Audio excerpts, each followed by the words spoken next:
Alors, bonjour les amis, merci d'être là comme toujours. Donc aujourd'hui, je vais t'expliquer pourquoi et comment j'investis dans le pétrole. Si tu es nouveau sur cette chaîne, j'aimerais te préciser que sur cette chaîne, j'ai pour habitude de parler d'investissement, d'entrepreneuriat, évidemment de bourse, d'immobilier, de business de manière générale. Je t'invite tout de suite à t'abonner et au terme de cette vidéo, bien entendu, de partager la vidéo si tu aimes le contenu que je te propose sur cette chaîne. Voilà.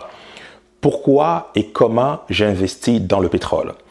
D'abord, j'aimerais préciser ici pourquoi j'ai commencé à m'intéresser au pétrole depuis quelques jours.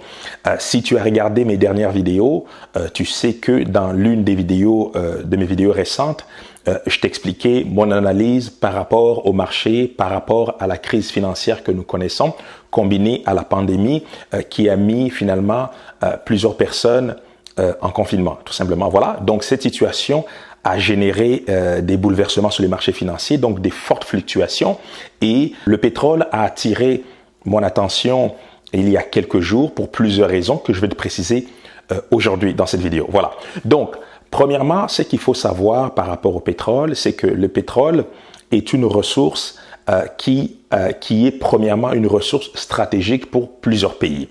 Je m'explique, c'est que, comme tu peux le savoir, je ne t'apprends rien.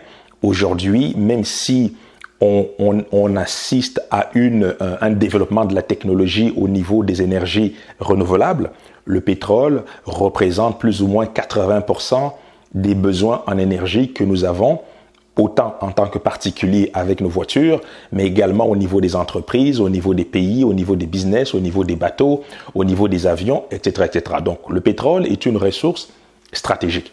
Il y a quelques années, j'avais décidé quand j'ai commencé à m'intéresser au marché financier, le pétrole était quelque chose qui m'intéressait. Et en tout cas, à l'époque, j'avais constaté qu'il pouvait être difficile d'investir dans le pétrole, mais bien entendu, j'ai débuté effectivement sur les marchés, donc je n'avais pas la connaissance et les stratégies que je peux avoir maintenant.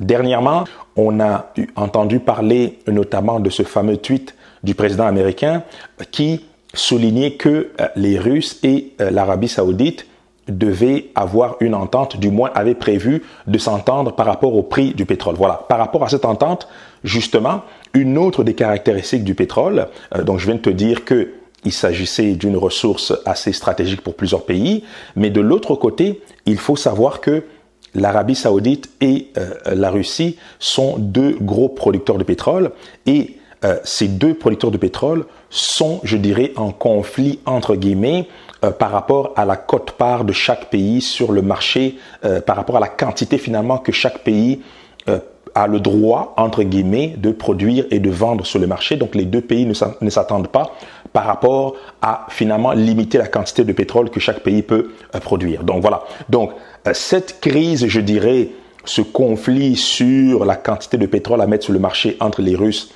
et l'Arabie Saoudite, donc deux gros producteurs de pétrole, je le rappelle, combiné effectivement au confinement dans plusieurs pays, et qui dit confinement dit que plusieurs particuliers ne prennent plus leur voiture, plusieurs particuliers, donc plusieurs personnes, toi et moi, on ne voyage plus, donc les avions ne volent plus, il y a beaucoup moins de voitures en circulation, donc la quantité de pétrole finalement qui était habituellement consommée par les particuliers, donc cette quantité-là a été tout simplement enlevé sur le marché, donc ça représente plus ou moins 25%, si je ne me trompe pas. Ce qui veut dire que d'un côté, tu as l'Arabie Saoudite et la Russie qui ont augmenté finalement la quantité de pétrole qu'ils ont décidé de mettre sur les marchés compte tenu de la situation conflictuelle que ces deux pays vivent encore d'ailleurs par rapport au prix du pétrole. Mais de l'autre côté, le confinement a baissé la demande. Donc, principe de base en économie, donc une augmentation de l'offre d'un côté et une baisse drastique de la demande de l'autre côté a fait en sorte que le prix du pétrole a chuté. Donc là, je suis en train de te faire finalement rapidement une analyse entre guillemets fondamentale, je dirais, du prix du pétrole. Autrement dit, en fait, ça fait partie des éléments que je suis amené à regarder quand je dois investir sur une position en bourse. Dans ce cas-ci, on parle du pétrole. Donc, je te le rappelle, donc une augmentation de l'offre, une baisse de la demande. Eh bien, cette augmentation de l'offre et cette baisse de la demande, donc deux éléments, donc d'un côté le confinement, de l'autre côté effectivement la crise entre deux pays gros producteurs, donc ces deux événements majeurs ont eu raison, je dirais, sur le prix du pétrole. Donc, on a constaté dans les derniers jours une chute drastique du prix du pétrole. Donc, à des niveaux, donc du prix du baril du pétrole, bien sûr, à des niveaux qu'on n'a pas vus depuis plus de 10 ans, voire même 15 ans. Eh bien, tous les éléments que je viens de te présenter maintenant font partie des éléments qui ont attiré mon attention sur le prix du pétrole par rapport aux analyses que j'ai pour habitude de faire tous les jours sur les marchés. Voilà. Donc, en ce qui me concerne comme investisseur, quand j'entends dire qu'une ressource comme le pétrole a atteint un prix un plus bas, donc un prix qu'on n'a pas vu depuis plus de 10 ans, bien entendu, comme investisseur, ça me réveille. Donc, il y a mes antennes qui sont en alerte et je commence à approfondir sur le sujet. Donc, c'est ce que j'ai fait d'ailleurs au cours des derniers jours. Donc, j'ai approfondi mon analyse sur le prix du baril. D'un côté, j'ai regardé le prix le plus haut. De l'autre côté, j'ai regardé le prix le plus bas. Et je me suis posé la question de savoir combien de temps ce prix pourrait durer. Est-ce que ce prix demeurerait à ce niveau-là indéfiniment? Oui, non, etc., etc. Voilà. Donc, ça, c'est un premier élément d'analyse que j'ai eu à faire. Voilà. Donc, de l'autre côté, j'ai eu à consulter rapidement quelques opinions d'analystes ci et là pour enrichir ma réflexion, pour aller chercher le maximum d'informations, pour finalement nourrir un peu plus mon analyse. Quand j'analyse des investissements, je cherche en priorité à éliminer rapidement des biais psychologiques que je peux avoir moi avec ma propre analyse. C'est pour cette raison, des fois, je me nourris des données qui viennent d'ailleurs, de sorte à ce que je puisse avoir des opinions qui viennent de différentes sources, tout simplement, afin d'éviter des biais psychologiques qui pourront m'amener à prendre des décisions finalement biaisées. Voilà. Toutefois, donc, d'où l'intérêt finalement pour moi de faire cette vidéo, j'ai constaté que plusieurs personnes, plusieurs analystes entre guillemets, qui vont donner leur opinion par rapport au prix du pétrole, par rapport aux tendances, etc., etc., ont bien souvent un horizon à court terme.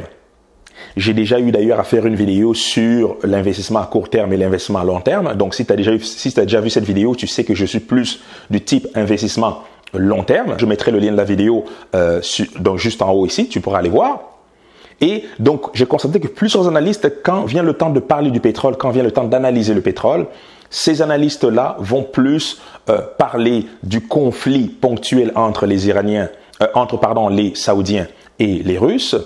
Et ils vont parler du prix bas, ils vont effectivement faire des appels, c'est-à-dire qu'ils vont anticiper à court terme un prix encore plus bas. J'ai même entendu parler de $10 le baril, etc., etc.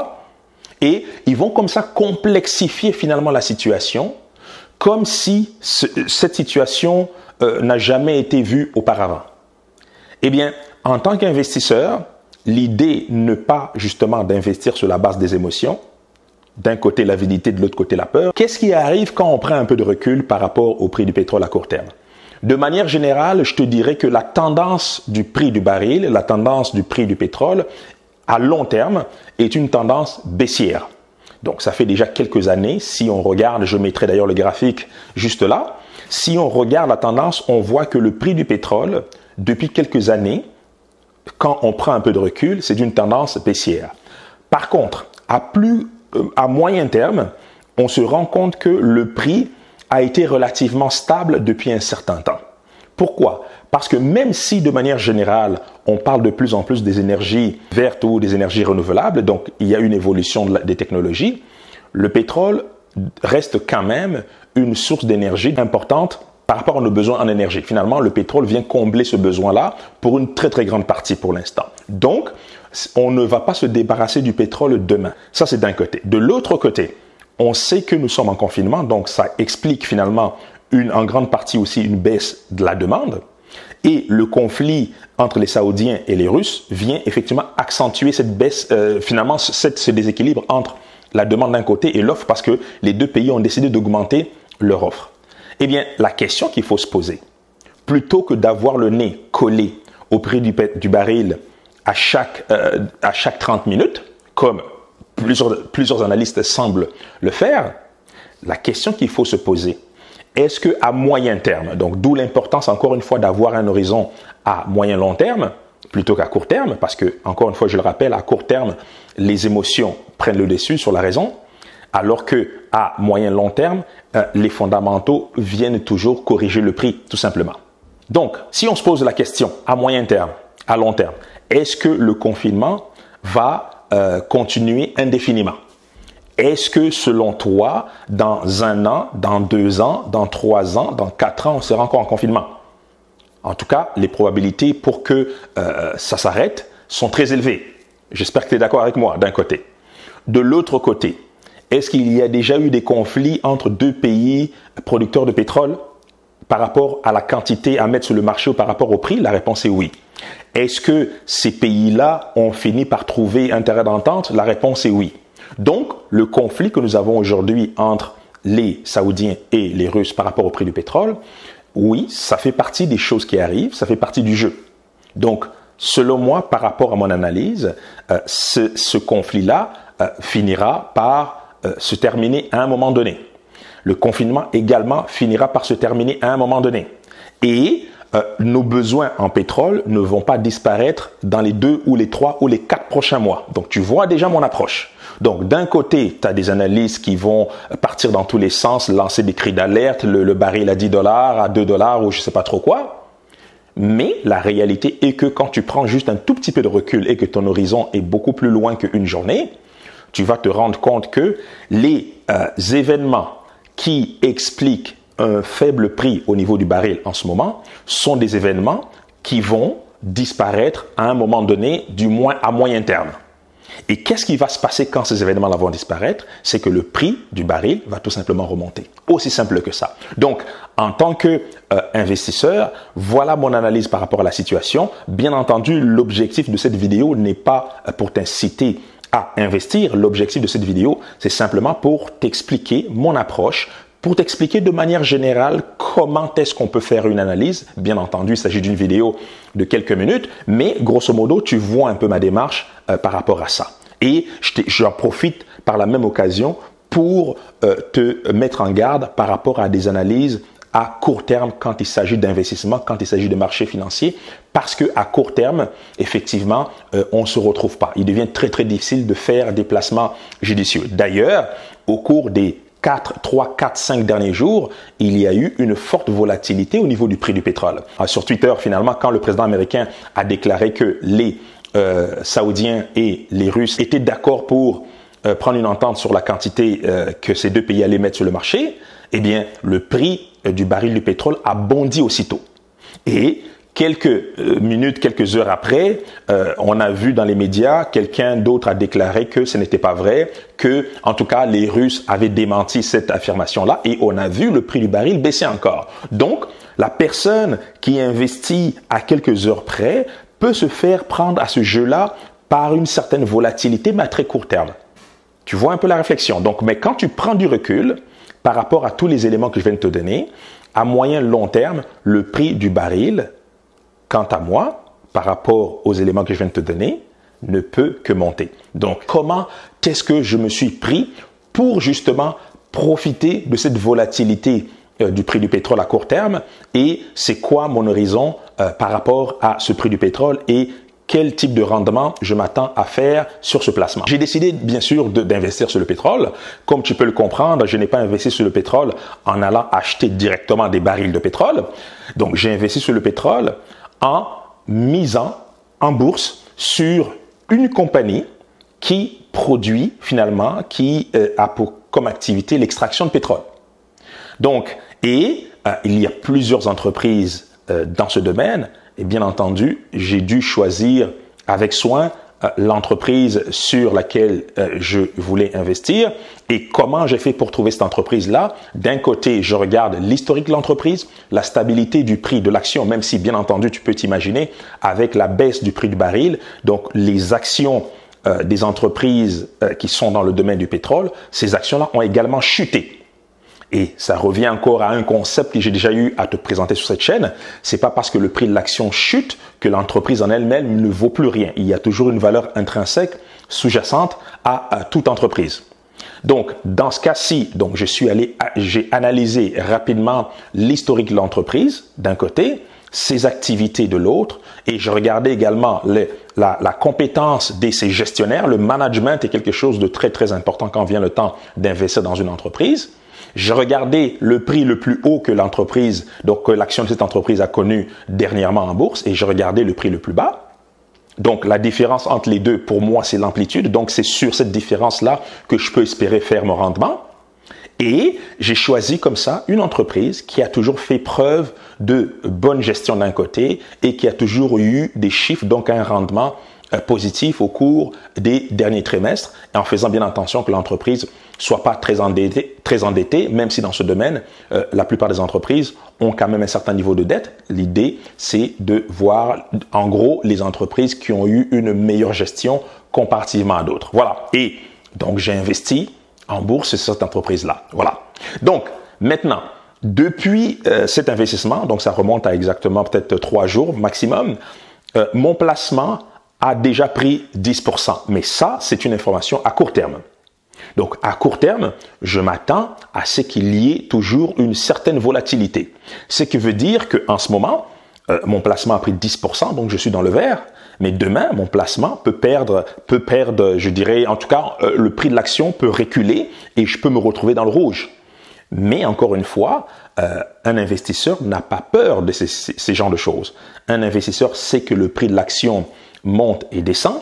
L'idée, c'est que ton analyse à moyen long terme, c'est où est-ce que nous allons nous diriger par rapport au prix du pétrole. En mon sens, à moyen long terme, le prix du pétrole sera beaucoup plus haut que le prix que nous voyons en ce moment, du moins à la lumière des éléments que je viens de te donner.